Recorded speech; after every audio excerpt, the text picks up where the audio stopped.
अस्सलाम वालेकुम, welcome back. आज के इस लेक्चर में हम लोग पढ़ेंगे एंजाइम एक्शन का mechanism in detailed mechanism different scientist के डिफरेंट मॉडल्स के थ्रू। तो देखते हैं, enzymes must bind their substrate before they can catalyse any chemical reaction. Obviously किसी भी केमिकल रिएक्शन को स्टार्ट करने के लिए एंजाइम को सबसे पहले सबस्ट्रेट के साथ अटैच होने की ज़रूरत है। To understand this mechanism of action, two models have been proposed. उनमें से एक मॉडल है लॉक एंड की मॉडल।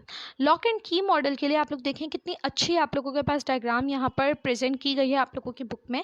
तो लॉक एंड की मॉडल को एक्सप्लेन इससे आप और ज़्यादा अच्छे तरीके से समझ सकते हो। जिस तरीके से लॉक है, लॉक क्या है, एंजाइम है, और ये है सबस्ट्रेट। सबस्ट्रेट क्या है, की है। अब आपके घरों की जो ताला चाबी होती होगी, आप लोगों के जो लॉक्स और कीज़ होते होंगे, आप लोगों ने देखा होगा इस स्पेसिफिक की होती है। ऑब्वियसली कॉमन सेंस से स्पेसिफिक की होती है, हर किसी को ये बात पता है। कोई ताला किसी और चाबी से नहीं खुल सकता, उसके स्पेसिफिक की होती है, वो सिर्फ उसी से खुल सकता है। क्यों? क्योंकि उसका जो लॉक होता है, जो उसकी एक्टिव, समझे जहाँ पर आप चाबी लगा रहे हो ताले को खोलने के लिए, वो उसकी एक्टिव साइड है। अब चाबी ऑब्वियसली यहाँ नहीं लगाओगे, यहाँ नहीं लगाओगे, यहाँ नहीं लगाओगे, यहाँ नहीं लगाओगे, यहाँ नहीं लगाओगे, क्योंकि कोई मतलब ही नहीं है।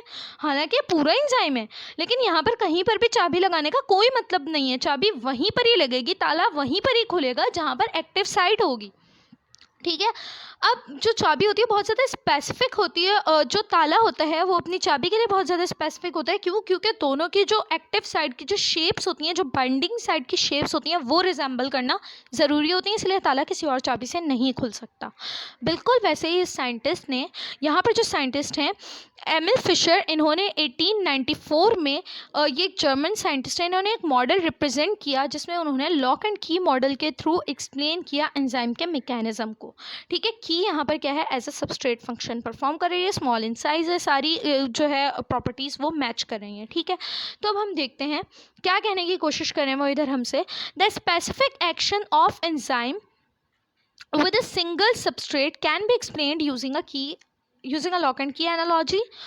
स्पेसिफिक एक्शन जो एंजाइम का है एक सिंगल सबस्ट्रेट को लेकर, उससे आप लॉक एंड की से एक्सप्लेन कर सकते हो। In this analogy the lock is the enzyme, lock enzyme है, and the key is the substrate, substrate key है। Only the correctly sized key, that is substrate, सिर्फ और सिर्फ एक correct size key, correct shape key जो कि यहाँ पर ऐसा सबस्ट्रेट एक्सप्लेन की जा रही है, वो ही फिट हो सकती है इनटू की होल, वो ही फिट हो सकती है into specific site of the lock enzyme. यहाँ पर लॉक क्या है, एंजाइम है, यहाँ पर की क्या है, सबस्ट्रेट है, और यहाँ पर ये जो की होल है, इस ताले में जो की होल है जहाँ पर जाकर की अटैच होगी, बाइंड होगी, वो क्या है, वो एज अ एक्टिव साइट है। ठीक है। तो सिर्फ स्पेसिफिक शेप और स्पेसिफिक साइज की ही जाकर फिट हो सकती है उस स्पेसिफिक की होल में, यानी कि उस स्पेसिफिक एक्टिव साइट पर। ठीक है। The same enzyme can be use to catalyse hundreds of same substances. अब अगर सेम अब अगर क्या होता है, अब अगर कोई चाबी टूट गई, कोई चाबी फंस गई, कोई चाबी खो गई, तो क्या होता है, हम उसकी दूसरी चाबी बनवा लेते हैं। तो एक ताला अगर मैं सेम शेप की 100 या 1000 कीज भी बनवा कर ले आऊँ तो उन सब के साथ वो खुल सकता है, लेकिन सेम साइज और सेम शेप की होनी चाहिए। ठीक है।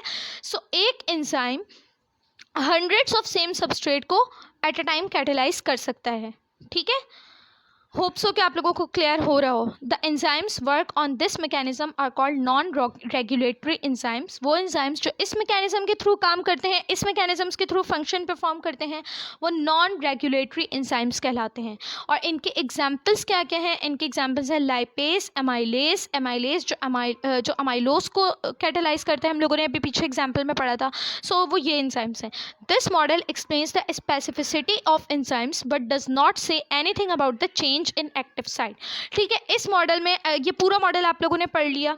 इस मॉडल को मैं यहाँ पर अगर इस वाले डायग्राम के थ्रू भी थोड़ा सा बताऊँ, ये समझे एज अ की है, ये सबस्ट्रेट है, ये उसकी एक्टिव साइड है, की होल है, ये एंजाइम है, ये एंजाइम सबस्ट्रेट कॉम्प्लेक्स बन गया। पूरा का पूरा मॉडल आप लोगों ने पढ़ा और आप लोगों को डिटेल में इसमें समझ में आ गया। लेकिन क्या चीज़ समझ में है इसमें, बेसिकली बहुत ज़्यादा जो फोकस किया गया है वो एंजाइम की स्पेसिफिसिटी के ऊपर फोकस किया गया है कि एक ताले को लेकर एक चाबी कितनी स्पेसिफिक होती है, एक एंजाइम को लेकर, एक सबस्ट्रेट, एक सबस्ट्रेट को लेकर एक एंजाइम कितना स्पेसिफिक होता है, इसमें इसके ऊपर ज़्यादा फोकस किया गया है। लेकिन इस मॉडल में आपको चेंज इन एक्टिव साइट यानी कि की होल की चेंजिंग्स के बारे में कुछ नहीं एक्सप्लेन किया गया है। ठीक है, सो यहाँ पर ये वाला मॉडल खत्म होता है, बट यहाँ पर की होल की चेंजिंग्स के बारे में कुछ एक्सप्लेन नहीं किया गया है। सो हमने उसके बारे में पढ़ा था कि 2 मॉडल्स दिए गए हैं, हम ऑब्वियसली दूसरे मॉडल में पढ़ेंगे उसके बारे में। ठीक है, और दूसरे मॉडल को हम पढ़ते हैं इंशाल्लाह दूसरे लेक्चर में। अगर आपको इसमें कोई कन्फ्यूजन हो तो आप मुझसे पूछ लें।